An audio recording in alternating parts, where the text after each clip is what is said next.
They honestly, I guess maybe they didn't think I was very good. Mm-hmm. So they put me in this Runberg in North Lamar, right in the middle of the hood. And it was dying. The store was dying. And they were going to tear it down. And you ever see Major League? I love Major League. So remember when they're stripping off the thing for every win? Oh, like, yeah. So the owner thinks we suck, you know? Yeah.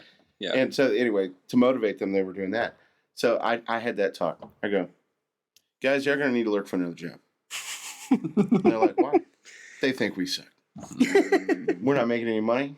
And we can either quit, go look for other jobs, or we can make them, you know, we can really let them know what we think.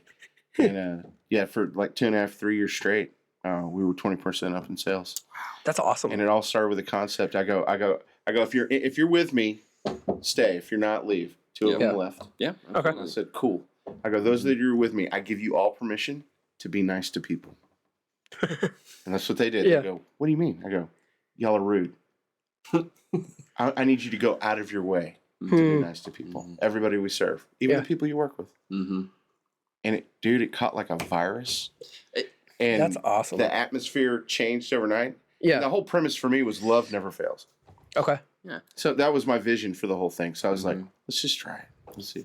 See what happens. For Jesus. I mean, it works. Hey, yeah. I mean, if it's supposed to work, it's supposed to work. Right. Welcome to Shoot the Breeze, a series on our podcast that celebrates the messiness of life, relationships, and Christianity, featuring my wife Lacey and myself, Nathan. It's creatively titled because it will be just us shooting the breeze, sometimes with guests, while occasionally saying something important. We hope you enjoy. Hello. Hey. I'm excited. So you're new, which means I get to ask you extra questions. That's fair. Okay, I always ask new guests questions. Yeah, the 5 questions. Yeah, the 5 questions. So here's the first question. Tell me about yourself. Who are you? What do you do? What's your relationship status? And do you enjoy long walks on the beach? My name is Joe Muck. Like 30s or something. I don't know why. But the real Joe Muck. What is it? Do you remember I am? Yeah. ASL, like, hey, Instant ASL. Messenger, yeah. I am. ASL? Yeah, it's American Sign Language? age, sex, location. Oh, okay. Like, no. Do you remember that? No. Seriously? No, I haven't slightest. Yeah, so like if you're messaging someone new, you're like, oh, someone else popped up, like a chat room, you know? You'd be like, oh, ASL, like age, sex, location. I was creeped out by new people on that. I never. See, that's where I got guts. No, I had no interest in talking. That's to where your people courage. Yeah, that's right. Yeah. As long as nobody can see me. Yeah, there you go. Oh man, you're the blogger. Yeah. The blogger. Yeah, this is what I really think. So, Emmy, my wife, and I, we moved to Burnett about 2 years ago. We have a 3-year-old son, Peter. We have a daughter, Ginny, in heaven, and we have another one coming about 6. She's at about 16 weeks. We've codenamed her Sunflower. Born in Chicago, lived most of my life in Austin. Job status, I work for TxDOT, Texas Department of Transportation. I'm in the Burnett Area Engineer Office. Jim was asking me about this beforehand. The best way to describe what I do is my office is responsible for the design, construction, and maintenance of all the roads within the 5 counties that we oversee out here in the Hill Country. Okay. If you ask me what my day is like, it really depends on the day and how angry the public is at TxDOT that particular day. So we deal with a lot of... I've been texting you a lot lately. Yeah. My job is very interesting, but most people only see the failures, and it's like, that's fair. My brothers usually just, make fun of me whenever they drive past a road construction and they see like 6 guys standing around staring at a hole. Yeah. Which we did 2 months ago when 281 had a failure. But no. Right. Right. Yeah. Okay. Let's see what else. Okay, ready? Favorite way to waste time? So this one, I've heard this question, and I'm like, well, there's ways I waste time that I don't particularly feel very proud of. So I will get lost in watching stupid YouTube videos or something like that. But at the end of it, I feel so utterly miserable. So because I just spent 2 hours doing nothing in particular. It's like that's why I've grown nothing. Right. That's why it's called favorite way to waste time. But you're not. But it's not helpful. It makes me feel less. That's why it's called wasting time. I don't like it, but I'll do that a lot. But I love how he doesn't even like the question. Yeah. It's like, I'm going to question the premise Why of would your you question. waste?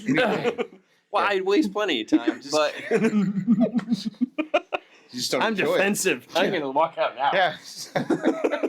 I can waste time with the best of them. that's the most. That's what you're offended at. That's what you're gonna walk out on. Hold on, dude. Scratch that. Yeah. But I'm actually trying to change that habit to just a little bit more honestly, just sitting. Mm-hmm. Okay. Really, I would rather try to change that into the habit, but it is difficult. It is difficult to just sit. Yeah. So yeah. Let's see. Oh, fight first. Like, what's your initial response in conflict? Fight, flight, or freeze? I am the hedgehog. So somebody described it one time: are you the rhino or are you the hedgehog? Yes. I'm a hedgehog. Okay. I will curl up. I won't run away necessarily, but I won't come out swinging at you. Freeze? I don't know if that's the correct description either. Yes, freeze. We'll go. I'm like, because run away would be Would be Yeah. Monty Running- Python. Yeah, but Monty Python. run away, run away. Yeah, that's right. Yeah, and then Holy Grail. Right? you'd be Yeah. you'd be fight, right? You kind of come swinging, and so I was the runner. Like I'd be like, oh, huh? Just slide away slowly. Exactly. It's like Where the did Nathan go? what is it, the Homer Simpson gif where he just comes back into the bushes? Yeah. That was exactly me. Okay, what makes you feel the most cared for? Thinking of if you've heard of the 5 love languages. Yeah. So like touch, words of affirmation, service, gifts, quality time.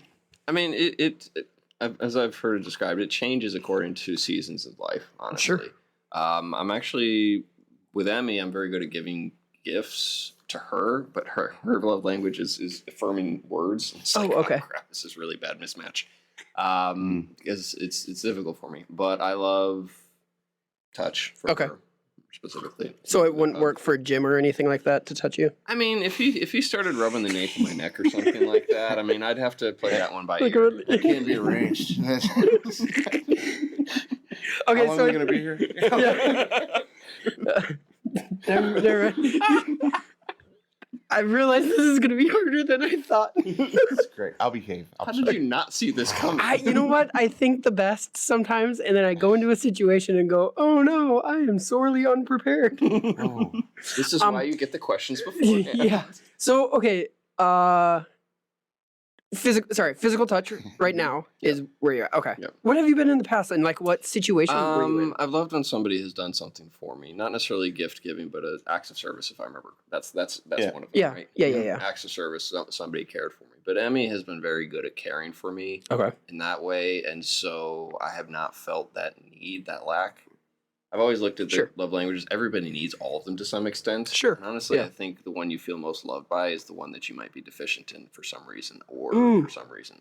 I've struggled with that. I don't know if it's accurate, but I've played with that thought sometimes. Well, I was gonna say that makes sense, and I was gonna add to that. I read a book one time on how to apologize or how to forgive, and they brought in the love languages with that as well. So it's like if I offended you, the way you're gonna receive my apology is most likely through your whatever love language or whatever it is you receive love by. Right.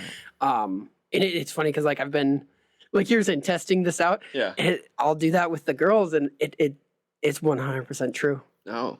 Like all the That's way. good to know. If I like Ari, if I just say like hers is physical touch for sure. She needs a hug. She needs to be centered with touch. And so I'll say like a kind word, kind of apologize in that way. But if it like sometimes I don't even have to say anything and we just hug. Yeah. All done. I would say I like your Thank you. hypothesis. I don't. Well- It's not. Sorry. Oh, I was just gonna say so. So mine switched from words of affirmation, but that was when I was more codependent. Yes. Right. Do you follow me? Yep. And then now that that's not physical touch, I'm kind of like Ari. Right. So is that the deficiency or is that dysfunction? I was gonna say, yes. You follow me? Right? Yes. I mean, Because for me, like 99%, it's gonna be words of affirmation. You got a nice Almost. Thank you. It needs trimming, but you're right. It is nice. No. He loves the nape of the neck. Okay. Wait, my name?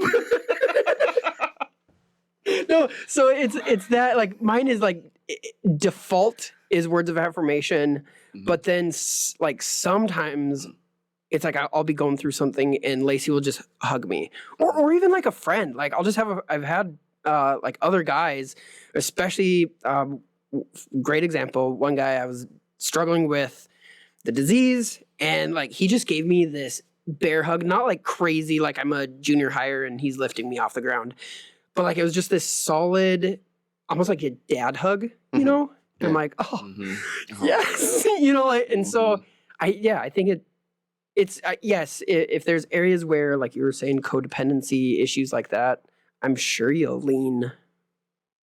If you're selfish, probably gifts. Like, if you buy me a new car, Right. I'll like you. What are you thinking? I mean, It's a podcast, so you got to think out loud. I mean, luckily that works really well for me, actually. I mean, He's just like sitting there. I'm going to ponder for a while, Joe. The one time you don't need to shut up. Just shut up. Well, I was thinking about Solomon. I mean, there's a guy that had an entire country serving him. He had every gift that could be given. I'm sure everybody was praising him all the time. He definitely had plenty of physical affection. And shoot, what was the fifth? Quality time, gifts. In quality time, maybe. Service. Yeah, encouraging words. Touch. I just think about that. It's interesting. He had all that stuff, but did he have love because of them? I don't know. That wasn't really going anywhere. But I just think about it because you can have all the things that look like the love languages without any love behind them as well. Sure. You said the phrase selfish. That's what kind of got that in there. It's like, is it selfish to meet? Is it selfish to seek out those things that meet your deepest needs and desires? So I think this is one of those questions that it depends because we were created, we were designed with needs, right? So that would be like saying, Joe, it's really selfish of you to seek out breathing when you're really wasting other people's air. Right? I mean, it's I'm talking to Emmy right now. Man, I'm sorry. Lacey's usually saying it holding a pillow. No, but it's that idea, right? Where we are designed and created with needs that need to be met. Yeah. But, and I think, Jim, you alluded to this, that there are times where those needs, we're like seeking, we have a unhealthy hunger for those needs, appetite for those needs. And that's when we recognize maybe we're not getting them met by God.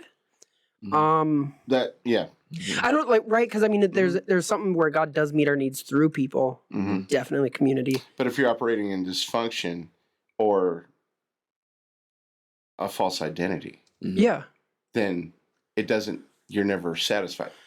Or if you're it's a perpetual because you're seeking what you're seeking. So, like in a codependent, let's just use Lauren that example, right? Sure. In that situation, I'm asking something of her that she's not equipped to give. I'm really looking for a void that he has to fill. But because I'm seeking it from her, I'm never getting it, which causes more distance between the two. Right? Yeah. Because the behavior is performance-based, looking for the ultimate approval that has to come from above. Right. Does that make sense, or am I totally out there? Well, I'm hearing it because it's also you're doing a manipulation technique as well. The tactic you're trying to get from her something that you need, but that is not necessarily being given to you out of love. You're manipulating her into giving it to you, or something like that. Or when you seek out something in the wrong way, it's like maybe even subconsciously. Because you're operating in the dysfunction. Right. But the love languages in and of themselves do not give love. If you're getting things from somebody that is not coming from a place of love from them, they can build up love by performing them. But if you're forcing somebody to give them to you, is that really love at that point in time? And that's kind of the concept of. And are you putting yourself in a position to receive that love, even if you're forcing it out of them, right? Yeah. I mean, because to you, it's no longer about a gift from somebody to you. It's about you getting something from It's a hostage negotiation at that point. Yeah. Yeah. And so I agree with your concept. Is it depends, because a lot of it depends on how you're receiving it and how you're getting the other person to give it to you. So what is the roadblock to receiving that love then? Identity. Yeah. Like, would you explain that? What do you mean? In God. Knowing who you are in Him. If you do, yes, then you're more. You're. Let me see if I'm hearing you right. If your identity is solidified in God, you're putting yourself in a position to receive love from other people, right? Well, actually, the more this is true in what you've said. Okay. Because I've tested that out. On me? No, I'm just kidding. Yeah, on you. But the more. No, he goes. He has a chart like, okay, honey, I think you're beautiful. Just starts like writing notes down. No good. Like I'm watching the first that scene from Dead Poets Society. Where they're making the chart for how to judge poetry or something. Nathan was way wrong on this. Fail. No, I mean it's just a hypothesis. What you said about the more you serve others, you'll feel cared for. That's what you experienced. That's what God told me. I know. So that's not me telling you. So that way, if it goes wrong, it's on him, not me. Yeah. Want to clarify? It's on the Lord now. How is it going? Yeah. It's going great. Well, then I had a little something. Yeah, exactly. Yeah. No, it's going good. I mean, that works good because the focus is not on yourself. Right. When you're not focusing on yourself, I mean, I understand. It's always the question. Not being a walking martyr where, no. Right. Here's the thing, though. It's always the question, and I've had this asked of me, where they're like, okay, but at what point is it, what's the word where you do something to receive? It's not truly, economic, transactional. Yeah, but it's not truly, philanthropic. Philanthropic. Is that the right word? Where it's totally selfless.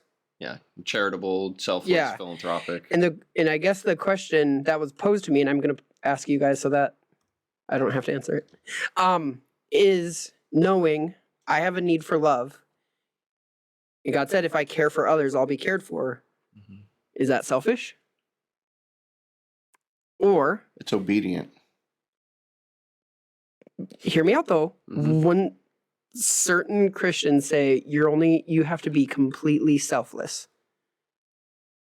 Yeah, no, So I think this is a problem of definitions too, because you have the same thing surrounding humility, where a lot of Christians have poisoned inadvertently or out of a desire to read the Bible correctly. They poisoned the meaning of what humility is. They've taken humility to mean that they are a worm and they're worth nothing. Right. And it's like that comes back to the identity concept. Is like that's not at all what God tells us. He loves us. He in His very love, His creation of us makes us more than anything we can imagine. And so to say, we talked about this, to say that, oh, I'm nothing, God. It's like, are you calling God a liar then? Sorry, I had a vision of like God being an Italian mafia mobster or something like that. You calling me a liar? What are you saying? But it's what like that's horrible pride to say I'm a word and I'm nothing. God's like, no, you're not. I love you dearly. You are my child. I want to give you bread, and you keep grabbing stones off the ground for crying out loud. And so there's the concept, and so it comes back to what Jim you were saying about identity. Humility is.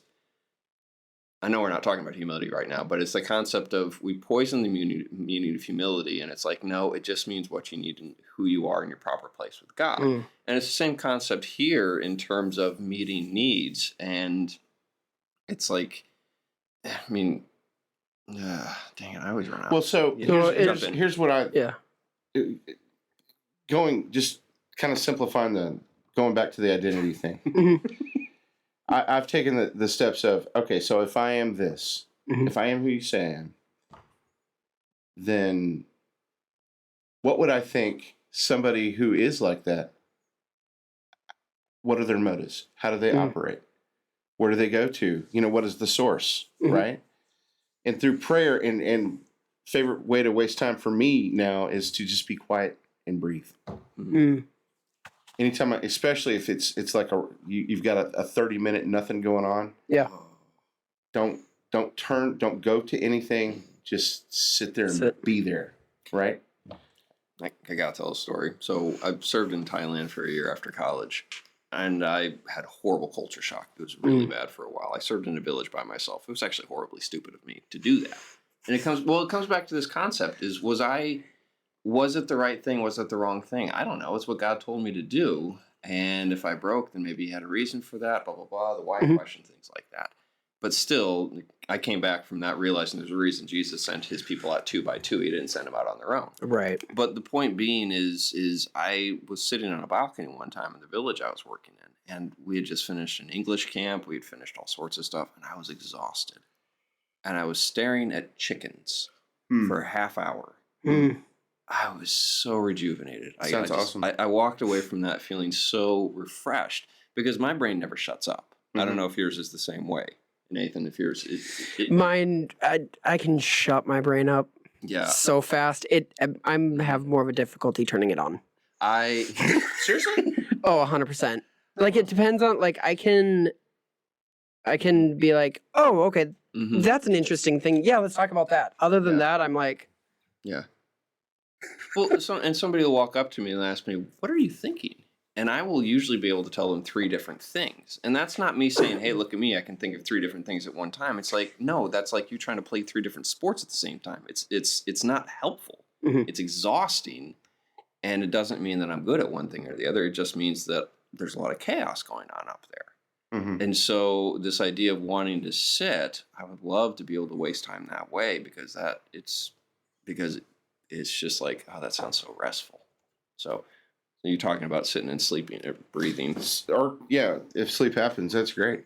But it's so in the identity thing, when I really started thinking about that concept, Jesus saying, care not for tomorrow or, don't worry about tomorrow or the future. Right. Today's got its own troubles. And we were talking about the other night, and the thought that crossed my mind was I started thinking about my 401k. And I was like, I should do this and I should do this. And God just hit me smack in the face. And He's like, why? Well, so that I'm putting something away. I'm being responsible, Lord. I felt it in my spirit. Just like, you're not getting it. Am I not enough? Right. Why are you worried about the future? I'm trying to get you to not worry about the future and just think about today. But Jim, there's wisdom in planning for the future. I understand. I understand. There's wisdom in putting money away. Sure. For your kids, for your retirement. Okay. There's wisdom in that. And it seems foolish for you to dismiss all of that. I'm not. But let's just say this. If I'm challenged in a particular way with the future and what could or couldn't happen before we're even there, is making me try to make moves without even really talking to them about it. Thank you so much for listening to our podcast. This is one of the many resources we make available for free at our website, cultivaterelationships.com. Our resources have helped people grow in their relationship with God and others. We've seen people set free from uncontrollable anger and paralyzing fear. We've witnessed estranged family members be reunited after working through our freedom booklet. We've helped people build healthy relationship and coping habits through our coaching videos. And all of these resources are made available for free because of the generous support of people like you. If you would like to become a partner, please visit cultivaterelationships.com/support. Now, I hope you enjoy the rest of this episode.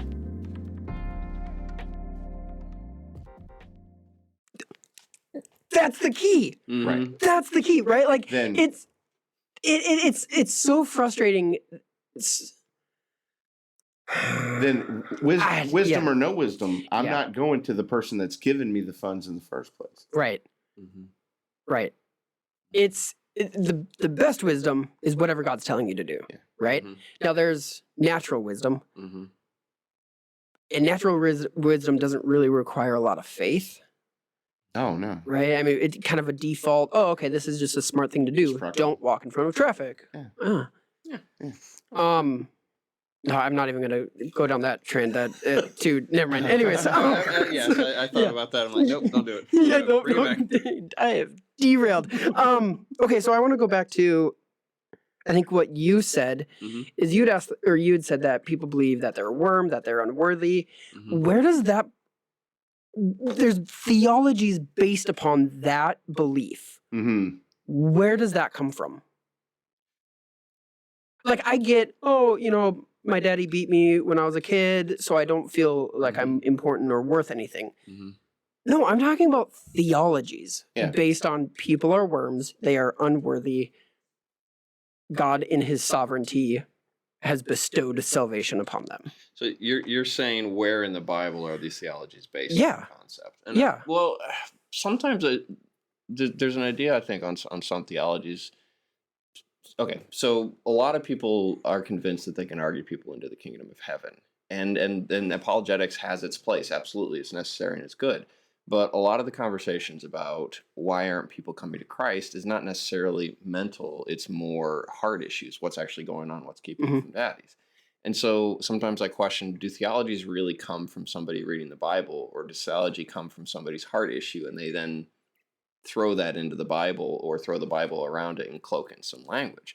Because my opinion is people will look at the world and they'll see people doing horrible things, or they will have that, and then they'll grab theology and they'll grab scriptures in the Bible and they'll wrap it around that theology and that concept, because the Bible is full of, well, your righteousness is as filthy rags.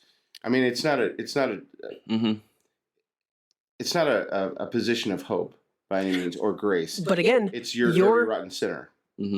That's not what the verse says, though. You would be reading into that. Your effort to earn God's approval is worthless.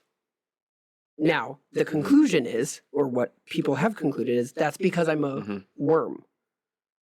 Okay. That's the wrong conclusion. The conclusion is, no, God loves me in anything I try to do above and beyond to earn it. It's like a kid. I think it's honestly, it's a place of control. It's abuse of power. Yes. You basically reduced and propagated a lie about what sin is and how it's dealt with by God. Right. So that. But why? So what? Can't say that. No. Magical. I've been awesome. Word magical. But I'm not trying to be offensive, but Catholicism. I mean, confess you're awful. I'm the priest. I mean, any of the belief systems it could be Muslim, Catholicism, Jehovah's Witness, Mormon, Baptist, Lutheran, Presbyterian, Assembly of God. If you don't speak in tongues, we all have stuff, right? Yeah. It's a natural bent. Yeah. Well, it's easy to crud on Catholicism or something like that, but read some of Martin. Name something and I'll talk bad about it. Well, Lutheranism, or Martin Luther hated himself for a long time. Oh yeah. Yeah, I mean Augustine. They all had their personal journals. Even as they grew closer to God, they had horrible views of themselves. Now, was that a momentary thing? Did they live at, or was it more they were just getting ratcheted up, attacked by the enemy there? I mean, because at the end of the day, that's where it comes from. That lie comes straight from the enemy, and he fights that. But we're convinced to believe that through some misguided understanding of the hierarchy of things, because part of it is people. What do we see in today's culture? Most of culture is that people with the power do what they want, and people who don't have the power suffer and live in it.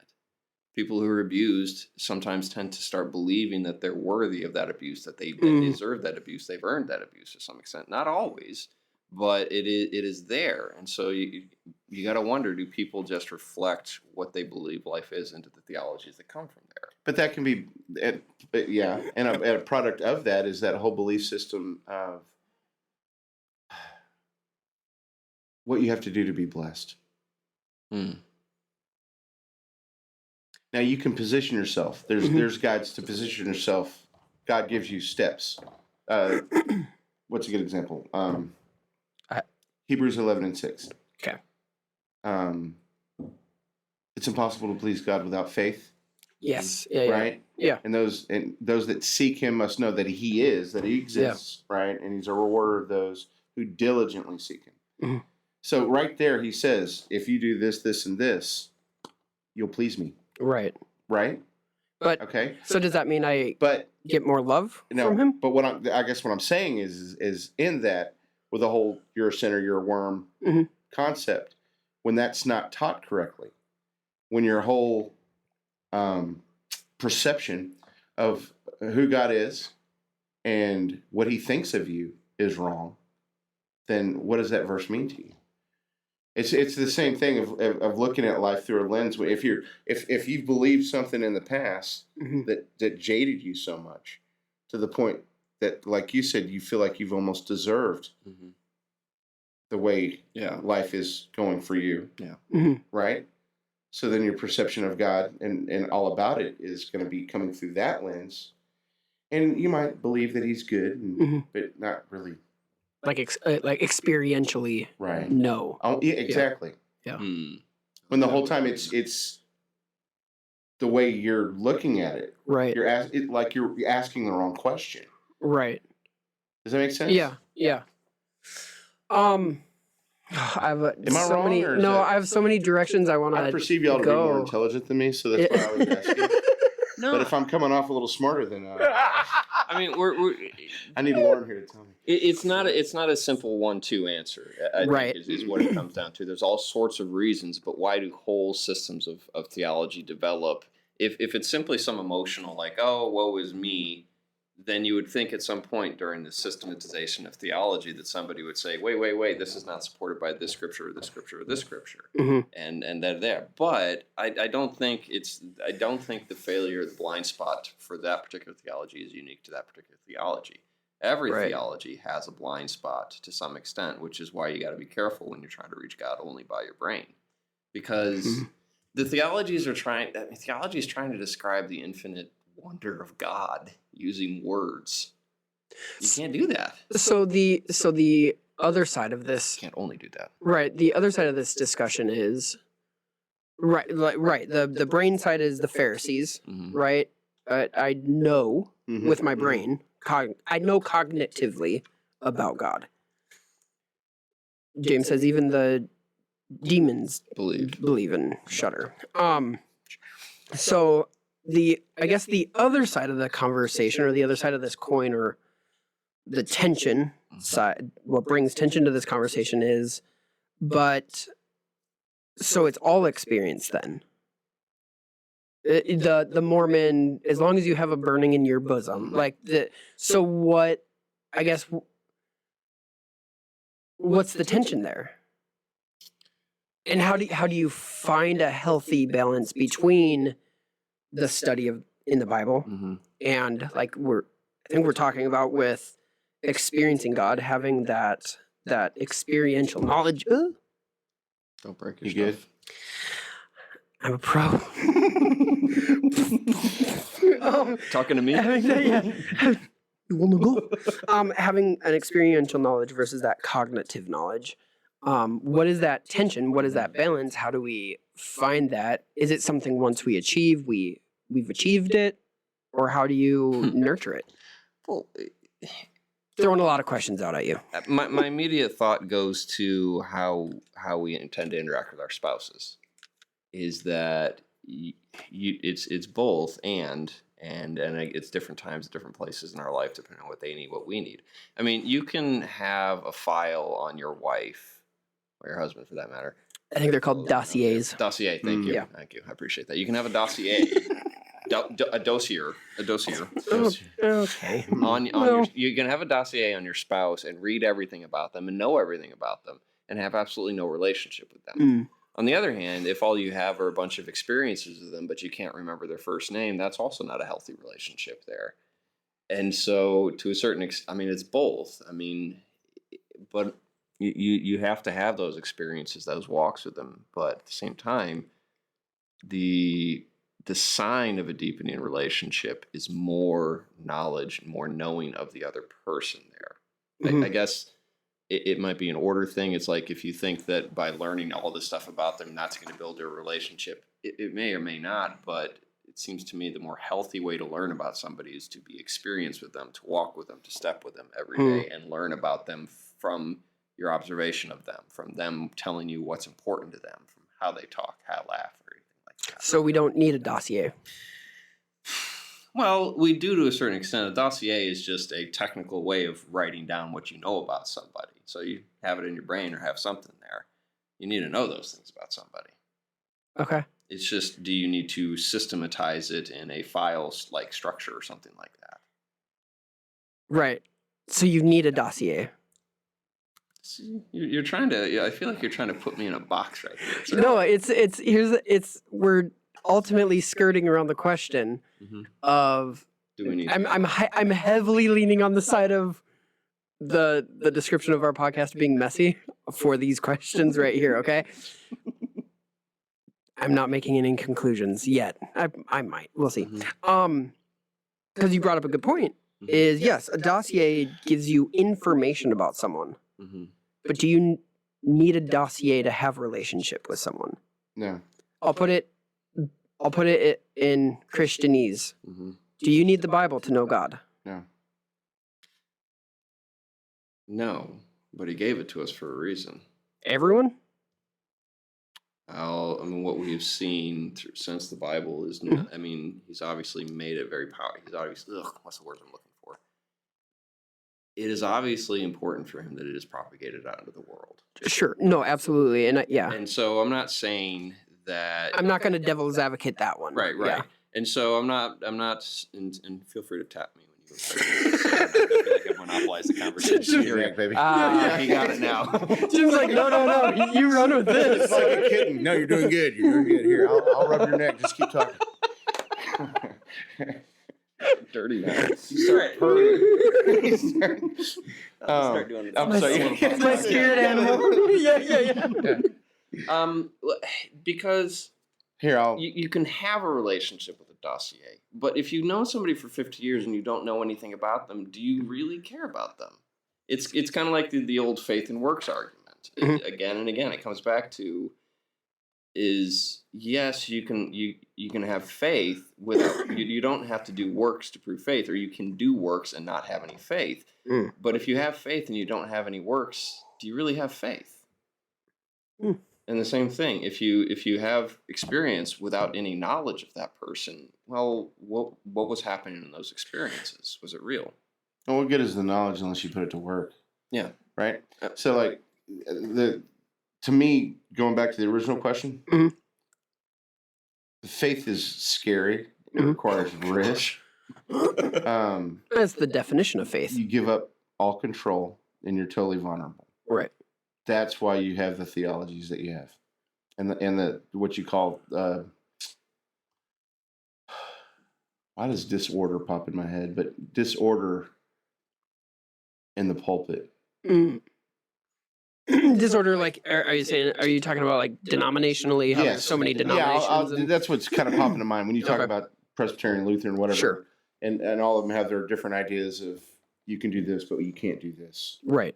You know, you can cuss, but you can go watch some crazy stuff on a computer. Right? No. No, See, no, you can't. you We're can't. not allowed to cuss in Yeah. here, Yeah, obviously. you know. Jim, no cussing. Okay, No sorry. cussing.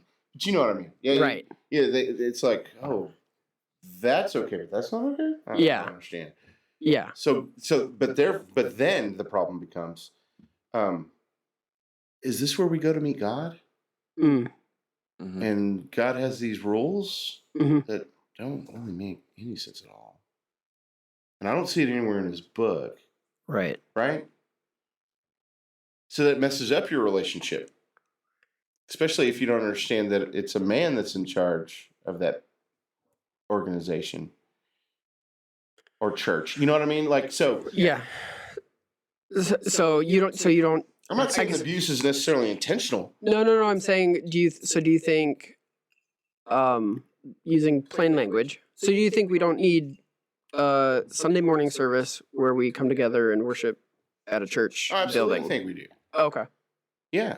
Okay. But the question was, where did these theologies come from? Right. Yeah. Okay. Where did, you know, I think it gets off kilter when leadership moves more towards practical and less towards faith. Definition of practical versus faith. Help me understand that. That's going to bust you up. I mean, Yeah. and the reason I say that is because it's not easy to explain. The practical is the safe choice. Like whatever the wise. Oh, okay. So doing the I'm not worldly- saying necessarily, you know, just go willy nilly and don't be wise, Right. but without even truly taking it to the Lord. Always leaning towards, well, this makes sense. Yeah, but Jim, here's the deal: is I have my Bible, and like the questions that I have, I can go to my Bible and look up answers. Is there a problem with that? No. Okay. If that's the only way you see the Bible, that's the only thing I'll say on that one. Okay. If you only see it as a place to go and look up information, and that's how you're using it, Like a dossier. like a dossier. But Yeah. if you're reading it to refresh, or I mean, because the Bible is a story. I mean, it's a story from beginning to end, telling you about Jesus and how to all those things. All those things, yeah, just distill all of Christianity. Just all those things. all the stuff. Hey, man. And so, Hey. and so, if you're, and it comes back to, I mean, this seems to be the theme of a lot of these conversations. Is the answer is yes to most everything, but it comes down to what's the motivation, what's the reasoning, what's going on in your heart, what's going on in there. Because there are people who are more cerebral, and there are people who are incredibly experiential. There are people who are born. I would say that's one of the differences between you and I. You're probably fair enough. Yeah, I would agree. You're more cerebral, where I'm more like, let's go, let's jump, let's go. I mean, yeah, and like the first time. So when Emmy and I were buying our truck from you, and you come out and you started praying with us at the car, I was honestly a little bit freaked out at that point in time. While at the same time, I'm like, this is awesome. I mean, I'm like, I would not be doing this, but it's like, well, this guy loves the Lord. I like what's going on here because he doesn't care. That was close. I was close. So close. We were talking. Lord and I were talking about Sunday, and sharing, and she used a good one, and I go, "You got to use that." And she goes, "I will not use that word. I might say it from the back." Whisper. Yeah. And so to a certain extent, the cerebral people need it, but you could. I'm not actually coming to a conclusion on this, but you could also make an argument that the cerebral people will lean into their theology more, and it's more of a danger and a threat to them because they're leaning into that theology more. But there's a certain amount, I mean, so one of the things that Jesus said before, many things, but his prayer at the end of John, it's always fascinated me because he prays for unity and truth at the same time. At the exact same time. And I'm like, and the way he sets them up against each other, they're not against each other, but he's saying these two are going to be in tension. A lot. Yeah. A lot. This idea, because you can't put a bunch of people together without having disagreements. Yeah. And so they're going to fight about what the truth is. And, we've talked about this too, is like, are we going to split over every single different theological interpretation of the Bible, no matter how minuscule it is? Yeah. Or whether there really were dinosaurs or something like that. Right. There were. And so they were with people. And so you see that tension there all the time. But and I've always taken it to mean, and you see in Paul's letters that there are what was it? If you're gonna speak in tongues, settle down, do it, but give people a chance to talk. I can't remember where it's at, but it says it's the 1 Corinthians 14 where he's talking about if you're gonna do it publicly, or to make a I don't want to use the word show, but if you're going to do it publicly, make sure pause and allow someone to interpret. Right. Otherwise, if you're just speaking in tongues and you're just doing it more privately in your spot or at home, fantastic. Have you ever witnessed that? Yes. An interpreter.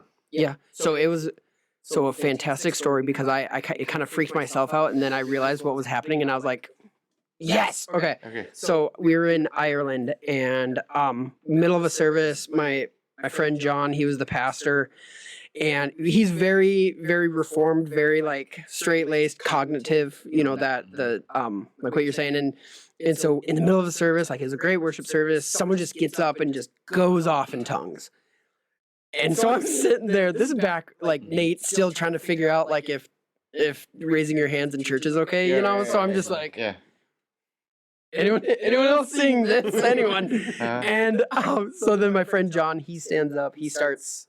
He just something God had laid something on his heart, and so he just went into that after she spoke. So afterwards, we're in his office, and he's like, "What was that? That was so horrible." And I was like, "John, settle down. You know I'm not like crazy guy over here." But I said, immediately when you started talking, God told me He's giving the interpretation, and He's like, "But I just said what I felt like God was telling me to say," and I'm like, "Exactly." Like she spoke. Immediately right after she spoke, you got up, felt like God laid something on your heart.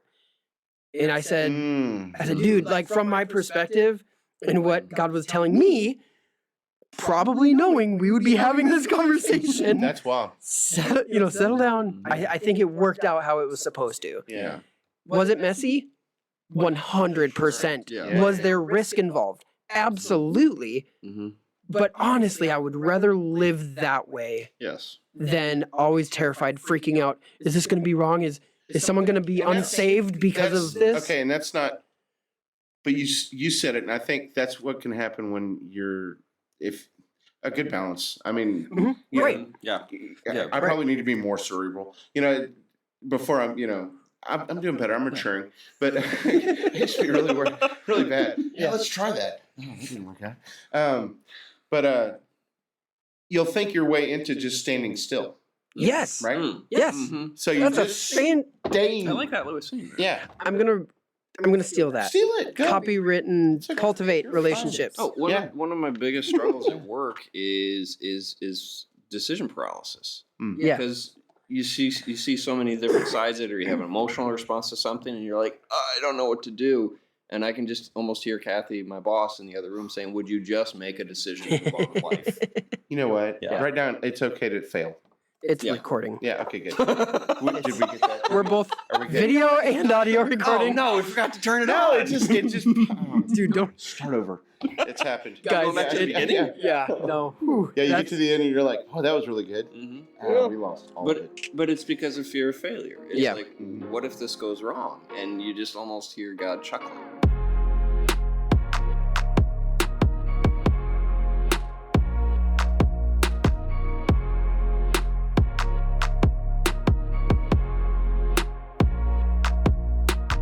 You two are Different. on definitely different, but also ends of two different spectrums, right? And you see an example of this in Peter and in Paul, right? One more cognitive, one studied, one more like, let's go and see what happens, out of you the know? boat. Yeah.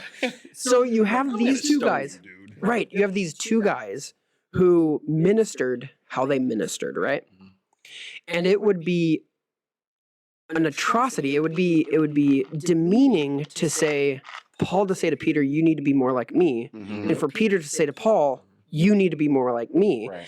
And you see this throughout scripture, God's design of people, right? That everyone's different and nobody is single dimension, right? One dimensional. We are multidimensional. And to say, to define Jim as, oh, that's the guy who just says and does crazy things, and to define Joe as, oh, he's the cognitive one, that's one-dimensional. That is. I would agree. Right? Yeah, I would agree. And I think a lot of battles in Christianity in the church is doing that. Politics, mostly everything, is if I can label you, if I can single-dimensionally label you, now I can define it, I can attack it, and I can be rid of it, right? Or control it, yeah. Right. But here's the thing is through scripture, we also see the most important thing to God is relationship, that trust factor in him. So Jim is Jim, trusting God. Joe is Joe, trusting God. Nate is Nate, trusting God. If Jim starts operating out of Joe's faith, you're no longer having faith with God. You're having faith in what Joe does, right? And vice versa. Oh man, I just need to start acting and doing things and stuff. And it's now you what so badly for so many people. right. So it's I think that's what we're saying is the crux is our relationship with God. And it goes back to what we're talking about, the dossier, the Bible. Yeah.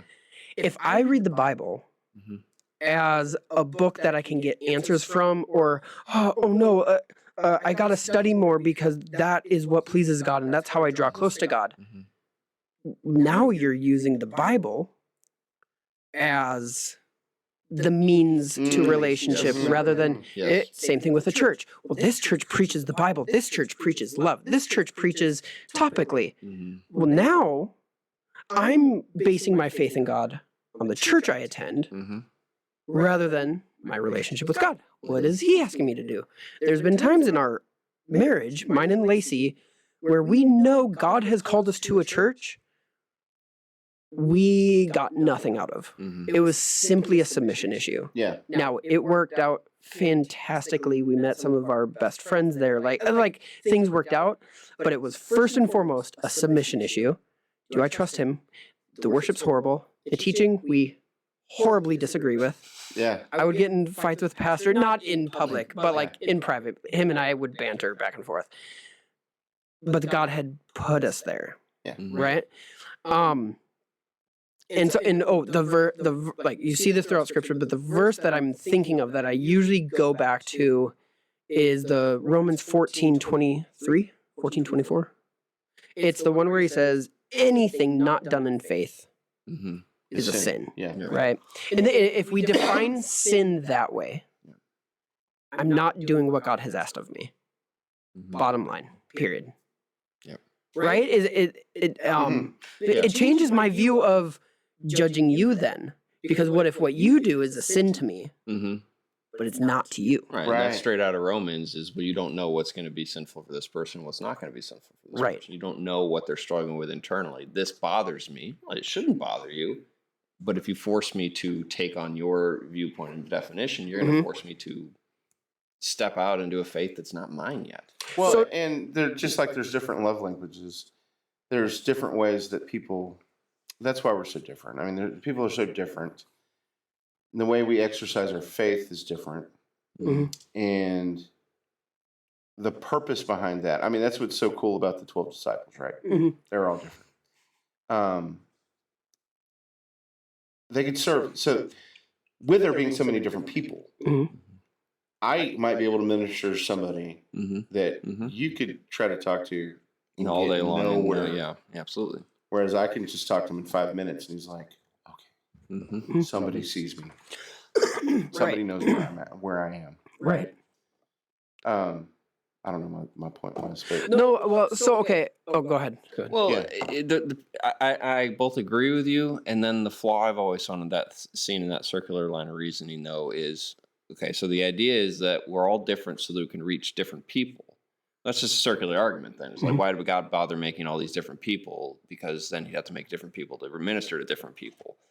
I don't like the argument, though. I think it's a poor argument. I think it's bad. But some people will kind of say it's like, oh, well, but it's this concept is that body of Christ, God didn't make our whole body the same appendage, the same organ the whole way through. He made it for a purpose. He made the whole thing, and he made us different for a purpose to build up, to make the body of Christ more glorious, more wonderful than it possibly could be. And part of that is reaching so many different people that he made so differently from each other, to just show the wonder, to show this is a church for everyone and everything, everywhere, forever. Not just for this type of person, not just for this type of person, but for all the children that I've made in this world. So, because I think I get what you're saying with regard to not liking that argument, that reasoning. And let me see if I'm. So, okay, so people tried to justify my parents' divorce by saying that I would now be able to reach children of divorce more easily. And I'm like, that's true, but you're saying that God caused my parents to divorce so that you could. Thank you. Why don't you just stop divorce in the first place type thing? That's why I don't like that argument, because it's an infinite regress. It's like, okay, well, so I can minister to people with other pain, but So did God cause that pain so in the you can first minister? place, exactly. Yeah. And so that's the struggle I always have with that, and that kind of the concept of the why questions. Yeah. And so that's why I don't like it, because it smacks of it. So that might just be my personal bias. But anytime you come up with an argument like that, I'm always a little bit wary of it, because that's an effect, yes. But is that why? Is that the reason that it happened that way? It is. Well, I would say, if you resolve your parents' divorce in a healthy way, Yeah, sure, absolutely, yeah. yes. But that's not the reason. Yes. That's a byproduct of how you have sought God and trusted Him in that circumstance to Yes. redeem it.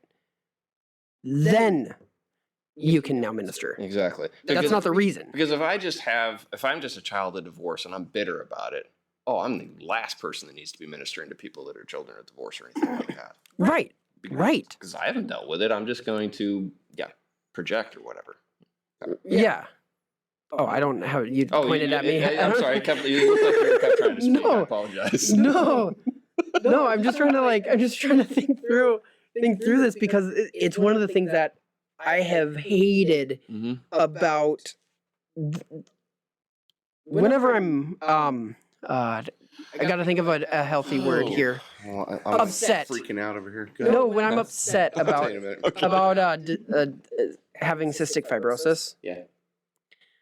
that is often the consolation people offer me. It's so annoying. But you can minister to people with a disease. I don't care about them right now. Like, I'm hurting. I'm in pain. Yeah. Oh, count it all joy.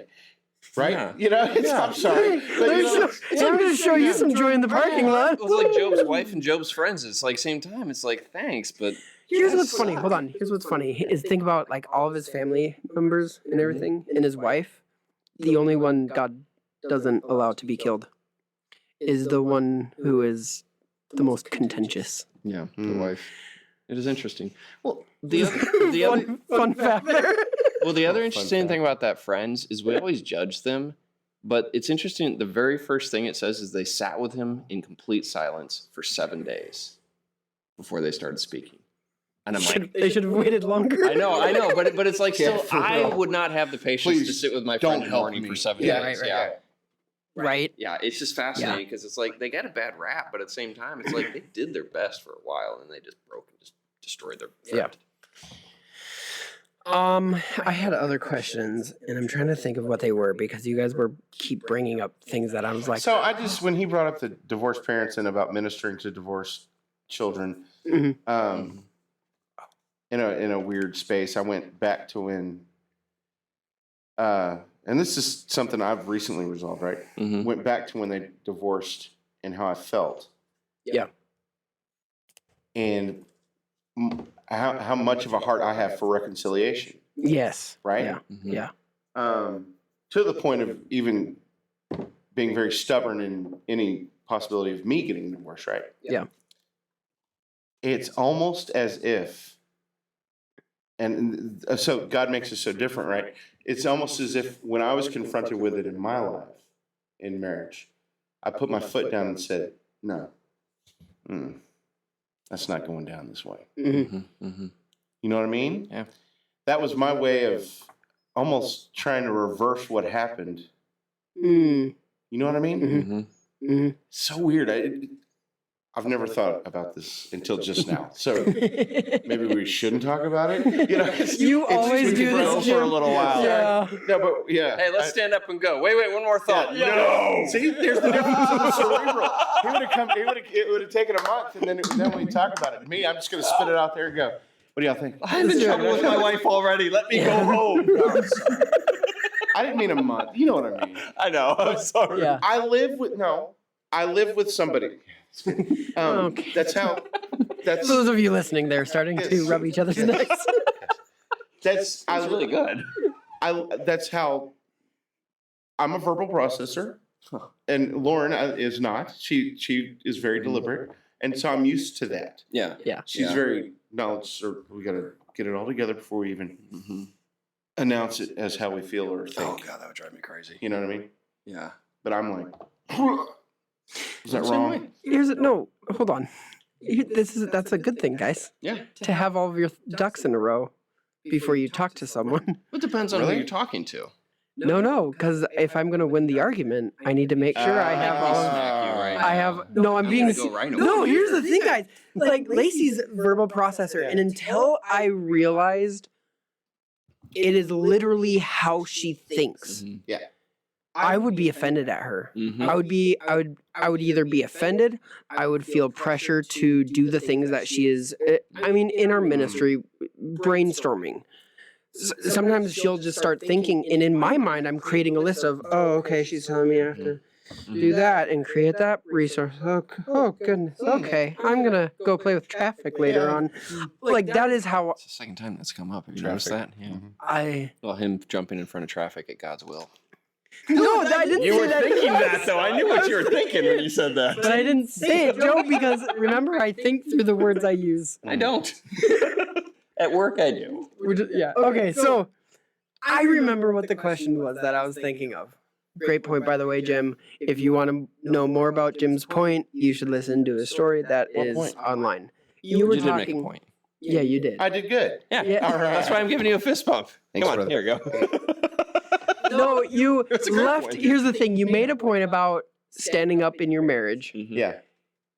Out of context, that sounds really, what's the right word? Chauvinistic? No. What's the right word? I think chauvinistic was the right word. Right. So, for context of what Jim is talking about, please listen to his story. Oh, okay. Yeah. Don't go into it here, please, Jim. Yeah, no. Okay. No. We'll be here for a little while. I don't The want- quick It's a great story. question. Hey, quick question that I want to end on. Really light and fluffy because we've kind of bounced around and talked around Like abundance. this. Yeah. Is so we are led by faith. Anything not done in faith is sin. I am going to look at pornography in faith, trusting God. That's why you need the dossier Mm. to tell you that. Because that's you were talking about tension, right? Right. That there's right and wrong, or we're led by faith. It's the two sides, faith or not faith. That's not what I meant. Cognitive versus action. Mm-hmm. Right. Not done in faith. Both of you are wrong. So as long as I'm trusting in God's goodness, I can do whatever I want. Well, didn't Paul say all things are permissible? Let me rephrase that. It done in faith, I can do whatever pops into my brain. So it's not an easy release because you could say, well, obviously that's sinful, and it's like, well, hold on, didn't God tell the Israelites to go kill entire other nations? Yep. And so there are instances in the Bible where on the surface it looks like God is deliberately telling his people to violate the 10 commandments or one of the commandments or some of the commands. Go and kill these people. Do not murder. I'm not aware of any instances of telling his people to go commit adultery. Or steal. just to make it more this question more ambiguous, and then we need to wrap it up. Because Let's finish that. Leave it it's alone actually and more move fun. on here. Yeah, it's actually more fun. Okay, so we have a friend who, growing up for him, like his culture that he grew up in was very much a sex-focused culture in pornography, and it wasn't wrong for him. Like it, no conviction, period, like whatsoever. Mm-hmm. And so it's to your point, right? Of so God apparently told Israel to go kill people. In the Psalms, you read one of the psalmists, his desire was to smash his enemies' babies' heads on rocks. Like that was a thought that came into his brain. But God redeems cultures too. And so one of the big things about the Bible nowadays, one of the many big things, is people read the Bible. There's only one big thing. I know. I said that, and I'm like, oh, that's not loaded at all. Yeah. Well, okay, so The only thing to think about the Bible. people read the Bible and they say, God, they so mistreated women in the Bible. And it's like, oh my gosh, do you not realize the culture to which Jesus was speaking into? The way Jesus treated women, the way Jesus elevated women was revolutionary for that culture. And here we are 2,000 years later, and we look down on them. But it's like the reason that the culture has advanced where it is, to where women are valued in that way, as they should be, is because Jesus started that process 2,000 years ago and started changing all the cultures. I mean, you look at a lot of primitive cultures, they don't have that change, or not necessarily. There are matriarchal cultures. That's not the point at this point. But you see that change that has been administered by Christ. And so there's a lot of concepts of the Bible. There's polygamy in the Bible. There's those things. But there's never actually advocation for polygamy in the Bible. There's never saying this is a good thing. It's just saying this is what it is. And yet you find years later, during the time of Jesus, it didn't seem like there was really conversations going on about polygamy. It didn't seem like there's people with multiple wives in Israel anymore. Maybe we didn't talk about those, or maybe it was years of God kind of gradually weaning that out of his culture there as well. Or it served its purpose for its time. So Right. one truth for one culture can be different for another culture. Well, I don't like the word truth to define that. That's more of a moray or this is what the culture's thing is. I'm trying to get you in trouble, Joe. I want to pin you down. That's why I don't like when people say truth in a way that's obviously not truth. I like how you emphasize, which is totally good that women are treated the way they, Right. Is that the... Yeah, it's important. We're not in trouble. They saw Your us wife's listening to this. They saw us all say the right words. Honey, did you get that? Yeah. No. So, meanwhile, I'm going, well, we need to kind of turn. No, I'm just kidding. No, it is a good thing. It's a good thing. Stop. I'm joking. Stop affirming it. Next week, I'm going to be having a podcast with your wife. Yeah, so this would be great. This will be awesome. Oh, Isaiah 55, 8, and 9. I read it today. And do you know what it is? Well, no, I'm not ways- that good. His ways are not our ways, and his thoughts yes. are not our thoughts. Yeah. Which all of what we've discussed can kind of be summed up into,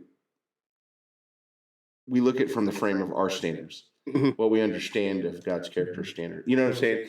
Those standards are framed in such a way that when we try to put them in a comparison to now, what's happening now versus then. Or your culture that you grew up in versus Joe's culture. Right. Yeah, different worlds. Right. Yep. Common thread through all of them is they all talk to God, or God spoke to them. Thank you. That's literally But this that is all- yeah.